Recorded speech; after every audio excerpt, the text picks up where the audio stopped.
Aloha everyone, what is really good my dudes? Today is June 20th, 2022, we got another RuneScape update for y'all. Today we see a Zamorak event leading up to the boss fight next month. ZAMORAK'S demons are invading. So without any further ado, let's jump right into the video. Let's go.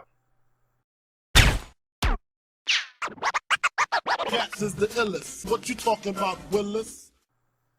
Alright guys, ZAMORAK'S grand plans for Gielinor are taking shape. Portals from Infernus are opening across Gielinor as demons lay siege to the major cities around the world. Join the defense to collect rewards. So every 2 hours per world, a demon invasion will take place in either Lumbridge, Varrock, Falador, Burthorpe, Ardoin, or Nyanel. Invasions will be announced by broadcast when the duty calls, so you'll be the first to know. Killing 20 invasion demons gives you a Zamorak reroll token, and you can collect one of these per day, which caps at 10 for the duration of the event. If you keep fighting, you'll get a head start accessing some of the upcoming Zamorak rewards. Every 20 invaders you kill after your first 20 of the day, you will earn a mysterious slither, available in magic, range, or melee. Collecting enough of these ace items will allow you to upgrade existing gear, and you can collect one of each sliver variant per day. You can also earn these slithers in the upcoming Zamorak Elite dungeon and boss fight, but it is recommended to get started now to speed your way towards those gear upgrades. Also, if you're wondering what Zamorak is planning, killing certain Zamorak related NPCs around Gielinor over the next 3 weeks has a 1 in 25 chance of giving notes that will reveal Zamorak's dastardly plans. This is an evolving event which will change next week, as there is plenty more to come before the Legacy of Zamorak releasing on July 4th. Now with today's update, we also had a ninja strike, so let's take a look at what the ninjas have done as well. First off, they've made some balancing changes to the Sophonem Slayer dungeon and the Shadow Reef. For the Sophonem Slayer dungeon, the Vital Spark drop rate now scales with the Slayer level required to kill the creature, meaning the Imperial Guards and the Gorilla Ox offer greater chances of Vital Sparks. You can now venture deeper into the dungeon and fight tougher creatures for increased chances of scoring Vital Sparks. And Corrupt Scorpion's odds of dropping salvage have been reduced slightly. Looking at the Shadow Reef, the dungeon is now split into 3 different zones. Zone 1 is from the start until you jump down from the cliff after the first boss. The drop table is bare bones and has been greatly reduced from the current live drop table, and the combat XP has been reduced by a large margin. Zone 2 will be from the end of Zone 1 until you jump down from the cliff after the second boss. This will remain the same as the current live loot table. Finally, Zone 3, the rest of the dungeon, has an improved loot table compared to its current live table, and all 3 bosses have had their common loot tables buffed to compensate for the reduction in drop value from Zone 1. Next up, the ninjas have looked at the Friends Chat. The Friends Chat player limit has been increased from 100 to 500. Do note that this change will not take effect until the release of the old school update on Wednesday. The Friends Chat versus Friends Chat arena is still limited to 100 v 100 in Stealing Creation. The overflow that occurred if too many players joined a team in Stealing Creation has been fixed. And that is it for your Ninja Strike in game update. With that, we're going to shift on over to the patch notes and see what's been changed with these updates. So without any further ado, let's have a look. The Pride mini event can now be played on free-to-play worlds, corrected the order of the colors on the Pride banner, improved the communication device when teleporting to Zamorak's hideouts in Twilight of the Gods. The scaffolding in post-war Santistan will no longer kick players out of the instance during Twilight of the Gods. Multiple letters in the chat box are now colored correctly during Twilight of the Gods. Replace the table in Falador Castle Library. Dying in War's Retreat now counts as a safe death after a hotfix last week. The Handed in All Plushies dummy object can no longer be found at the Grand Exchange. The Polishing perk now correctly upgrades Sea Salt to Alea Sea Salt when mining salty crablatines. And finally, they fixed an issue where the last chance text would appear for a new time crash modifier when the player had no treasure hunter keys left. That is it for your patch notes. Links to everything discussed in this video will be down in the description below. Head on over there to check them out. And with that, I'm going to wrap up the video. If you enjoyed it, hit that like button. If you're not subscribed yet and you'd like to stay up to date on all things RuneScape related, then hit that subscribe button. Anyways, I appreciate you watching. I am out. Aloha.